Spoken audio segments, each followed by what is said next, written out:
Hello दोस्तों, welcome to Campion online academy. दोस्तों, आज का अपना टॉपिक होगा आवर्त सारणी के गुण, property of the periodic table. तो दोस्तों, आपको बता दें कि जो अपन पीरियोडिक टेबल पढ़ते हैं प्रेजेंट टाइम में, वो पढ़ते हैं आधुनिक आवर्त सारणी।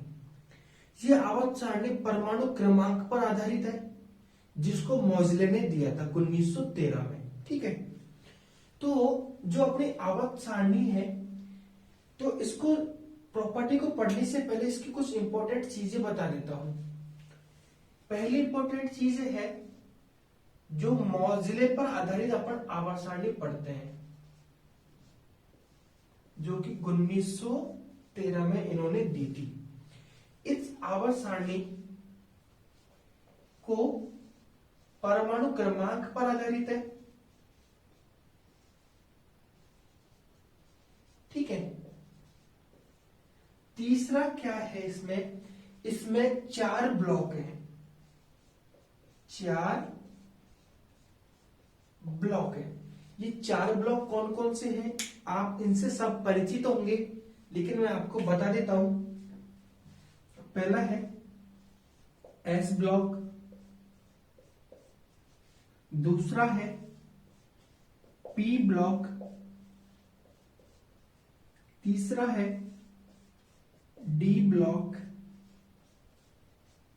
एंड फोर्थ एंड लास्ट है एफ ब्लॉक। ठीक है, अब तक आवर्त सारणी में मोजले ने 1913 में दी थी, परमाणु क्रमांक पर आधारित है, और इसमें 4 ब्लॉक है, एस, पी, डी और एफ। ठीक है, चौथा गुण इसका क्या होगा, जो अपनी आवर्त सारणी है इसमें 7 आवर्त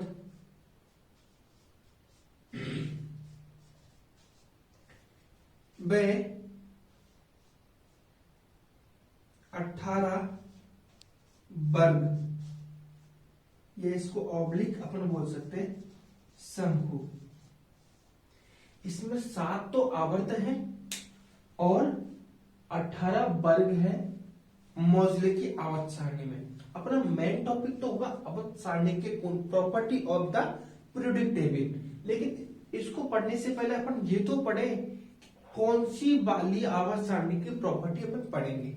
ऐसे मेंडलीफ की भी है, तो काफी सारे साइंटिस्टों ने दी है, लेकिन जो मेंडलीफ के बाद जो आवर्त सारणी है मोजले की, उसके बारे में पढ़ेंगे अपन। एंड पांचवा एंड लास्ट गुण है कि आवर्त सारणी में 118 तत्व है, एलिमेंट है। और एक इंपॉर्टेंट चीज आवर्त सारणी के बारे में कि आवर्त सारणी फुलफिल है, इसमें कोई भी रिक्त स्थान नहीं है प्रेजेंट में, क्योंकि पूरी आवर्त सारणी 118 तत्वों से भरी हुई है। ठीक है, ये तो हुई आवर्त सारणी की कुछ भूमिका। अब इसकी मेन इंपॉर्टेंट थिंग है, जो अपना आज का टॉपिक है, वो है अपना टॉपिक आवर्त सारणी के गुण। ठीक है, तो आवर्त सारणी के गुण कौन कौन से होते हैं, परमाणु त्रिज्या, आयनन विभव, ठीक है, क्षारकता, अम्लीय सामर्थ्य होती है उसमें, ठीक है, इलेक्ट्रॉन ऋणता, इलेक्ट्रॉन बंधुता, इसके बारे में अपन पढ़ेंगे। तो अपन एक तरफ एक चार्ट के रूप में बनाएंगे इसको, एक तरफ पे लिखेंगे अपन, गौर से समझना, बहुत ही बिल्कुल सिंपल वे में है। यहां तो लिखना है गुण, इधर लिखते हैं अपन आवर्त, और यहां लिखेंगे वर्ग। आपको बताएं 7 आवर्त होते हैं, जो 1, 2, 3, 4, 5, 6, 7 इस प्रकार से होते हैं। हमेशा आवर्तों में चला जाता है बाएं से दाएं। लिख देता हूं, आवर्तों में अपन चलेंगे बाएं से दाएं, एवं वर्ग में चलेंगे ऊपर से नीचे। काफी लोगों की थिंकिंग होती है कि सर वर्ग तो 18 है, हमको चलना चाहिए बाएं से दाएं, आप ऊपर से नीचे क्यों चल रहे हो? आपको मैं बता देता हूं, ये वर्ग है, ठीक है। इसमें क्या चलेंगे, ऐसे कॉलम बने होते हैं, तो ऊपर से नीचे तो चला जाएगा। तो इस प्रकार आपने लिखा है वर्ग में चला जाएगा ऊपर से नीचे, और अपना जो होगा आवर्त होगा उसमें चला जाएगा बाएं से दाएं, याद रखना। तो अपना पहला गुण है, पहली प्रॉपर्टी है, वो होगी परमाणविक त्रिज्या, ठीक है। क्या है अपनी परमाणविक त्रिज्या, उससे बोलेंगे अपन एटॉमिक रेडियस, परमाणविक त्रिज्या, उसको बोलेंगे अपन एटॉमिक रेडियस, ठीक है।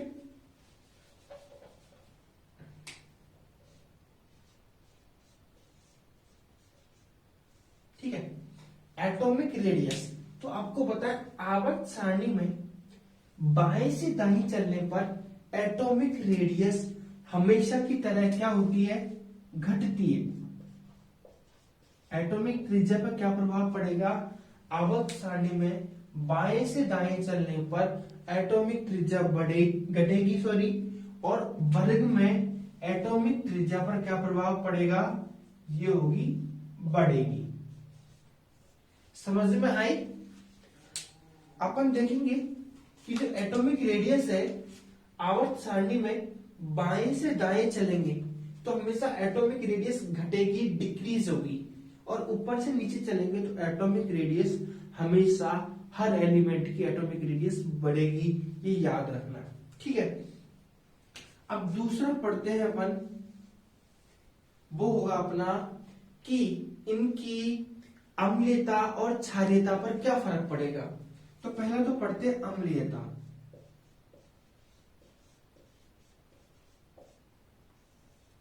अम्लीयता होगी कि आवर्त सारणी में बाएं से दाएं चलने पर अम्लीयता पर क्या प्रभाव पड़ेगा। तो अपन देखेंगे कि अम्लीयता क्या होगी, बढ़ेगी। इसके एक एग्जांपल बता देता हूं कि जो HF ये HCl, Cl कहां पे आता है, 70वें वर्ग का एलिमेंट है Cl, क्लोरीन बोलते हैं, जो हाइड्रोजन से रिएक्शंस करके HCl हाइड्रोक्लोरिक एसिड का निर्माण करता है, जो कि सबसे प्रबल है। तो वह क्या है देखेंगे, आवर्त सारणी में सबसे लास्ट में गए तो क्लोरीन आया ना, वो क्लोरीन की क्या, उसकी एसिडिक नेचर क्या होगा, वो हमेशा ज्यादा होगा, ठीक है। और ऊपर से नीचे चलने पर हमेशा एसिडिक नेचर क्या होगा, घटेगा। क्या हो रहा है, घटेगा, घट रहा है, ठीक है। अब देखते हैं उसी प्रकार बेसिक नेचर, या बोल सकते हैं उसको अपन क्षारीयता। आवर्त सारणी में बाएं से दाएं चलने पर ये होता है बायां और वो पक्ष होता है दायां, ठीक है। तो बाएं से दाएं चलने पर क्षारीयता क्या होगी, घटेगी। क्या हो रही है, क्षारीयता घटेगी, और ऊपर से नीचे चलने पर क्षारीयता क्या होगी, बढ़ेगी। यह सिंपल सा फंडा है, जहां पर अम्लता बढ़ रही है वहां क्षारता कम होगी, और जहां पर क्षारता घट रही है वहां पर अम्लता बढ़ेगी। वो ही सिंपल सा फंडा लग रहा है अम्लता और क्षारीयता में, ठीक है। अब बात करते हैं, चौथा फंडा है अपना आयनन विभव, आयनन पोटेंशियल के बारे में बात करते हैं। तो आवर्त सारणी में बाएं से दाएं चलने पर आयनन विभव का मान हमेशा क्या होगा, बढ़ेगा। याद रखना, आयनन विभव का मान हमेशा बढ़ेगा, और ऊपर से नीचे चलने पर आयनन विभव का मान क्या होगा, घटेगा, ठीक है। अब पांचवा है अपना अपन ने पढ़ा आयनन विभव के बारे में पढ़ लिया, अब पढ़ेंगे इलेक्ट्रॉन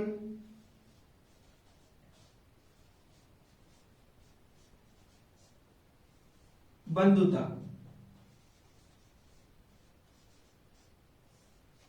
इलेक्ट्रॉन बंधुता के बारे में पढ़ेंगे, इलेक्ट्रॉन एफिनिटी के बारे में पढ़ेंगे। ठीक है, इलेक्ट्रॉन बंधुता क्या होगी कि आवर्त सारणी में बाएं से दाएं चलने पर इलेक्ट्रॉन बंधुता का मान क्या होगा, बढ़ेगा, और ऊपर से नीचे चलने पर इलेक्ट्रॉन बंधुता का मान क्या होगा भैया, घटेगा।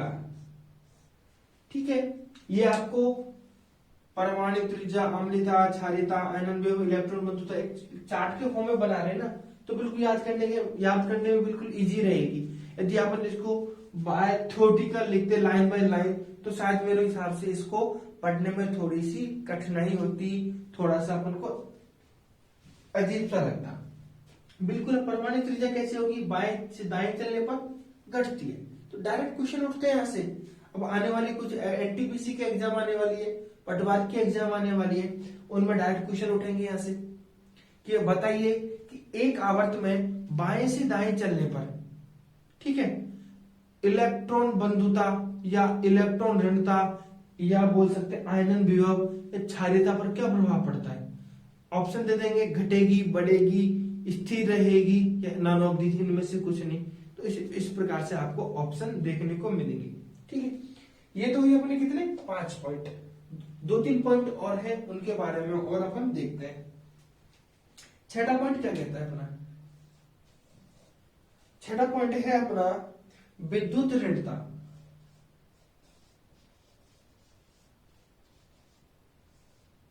क्या हो रही है, विद्युत ऋणता। अब विद्युत ऋणता का क्या प्रभाव पड़ेगा आवर्त सारणी में। ठीक है, ये शायद आपको नीचे दिख नहीं रही हो, मैं इसको ऊपर की साइड लिख देता हूं।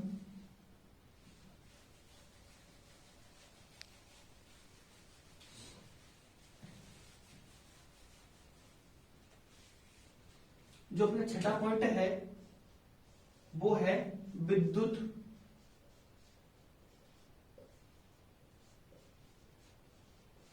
ऋणता, इलेक्ट्रोनेगेटिविटी। ठीक है, तो इलेक्ट्रोनेगेटिविटी का क्या होगा, आवर्त सारणी में बाएं से दाएं चलने पर इलेक्ट्रोनेगेटिविटी हमेशा क्या होगी, बढ़ेगी भैया। हमेशा हाइड्रोजन की इलेक्ट्रोनेगेटिविटी कम होगी, सोडियम की इलेक्ट्रोनेगेटिविटी कम होगी, फ्लोरीन क्लोरीन की इलेक्ट्रोनेगेटिविटी हमेशा ज्यादा मिलेगी। ठीक है, तो विद्युत ऋणता हमेशा बढ़ेगी और वर्ग में ऊपर से नीचे चलने पर विद्युत ऋणता हमेशा क्या होगी भैया, घटेगी। ये याद रखना, बिल्कुल आप सटीक तरीके से याद रखना कि हमेशा ये पॉइंट बिल्कुल हर आवर्त जो अपने मौजले की आवर्त सारणी है उसमें बिल्कुल बिल्कुल परफेक्ट रूप से यही पॉइंट फॉलो होंगे। इसके अलावा कोई भी दूसरा पॉइंट फॉलो नहीं होगा। ठीक है, अपन ने विद्युत ऋणता, धात्विक नेचर, अधात्विक नेचर के बारे में भी अपन पढ़ लेते हैं। ठीक है, अब दूसरा है 7वां नंबर है अपना धात्विक प्रभाव। अब धात्विक प्रभाव के बारे में आपको बता देता हूं कि आवर्त सारणी में बाएं से दाएं चलने पर हमेशा धात्विक नेचर हमेशा क्या होगा, घटेगा, और ऊपर से नीचे पर चलने पर धात्विक नेचर हमेशा क्या होगा, बढ़ेगा। इसके अपोजिट मैं लिखूंगा नहीं, आप लिख लेना, आपको तो लिख देता हूं। 8वां एंड लास्ट पॉइंट है आवर्त सारणी के गुण का अधात्विक गुण, अधात्विक प्रभाव।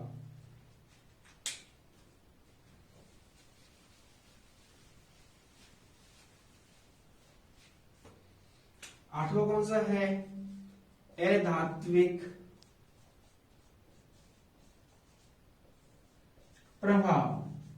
ठीक है बच्चों, अब अधात्विक नेचर क्या होगा, आवर्त सारणी में बाएं से दाएं चलने पर हमेशा अधात्विक नेचर होगा, वो क्या होगा, बढ़ेगा भैया। धातु का गुण बाएं से दाएं चलने पर हमेशा बढ़ेगा। एस ब्लॉक में हमेशा धातुएं पाई जाती हैं, क्षारीय धातु और क्षारीय मृदा धातु। पी ब्लॉक में धातु, अधातु और उपधातु तीनों रूप से समान रूप से वहां पे पाई जाती है। तो वहां पे अधातु का नेचर है, यहाँ पे प्योरली रूप से धातु पाई जाती है। ठीक है, तो अधात्विक नेचर बाएं से दाएं चलने पर बढ़ेगा और ऊपर से नीचे चलने पर अधात्विक नेचर क्या होगा भैया, घटेगा। क्या होगा, डिक्रीज होगा, कम होगा, घटेगा। तो ये पढ़ा अपन ने अपच सारणी के गुण के बारे में। तो आपको बता दें, अपने अवध सारणी के गुण के बारे में पढ़ा, धात्विक नेचर, अधात्विक नेचर, विद्युत ऋणता, ठीक है, आयरन विभव, इलेक्ट्रॉन बंधुता, आयन और इनके बारे में अपन ने आज अवध सारणी में पढ़ा। तो दोस्तों आज के लिए इतना ही, मिलते हैं नेक्स्ट वीडियो में अपन। धन्यवाद।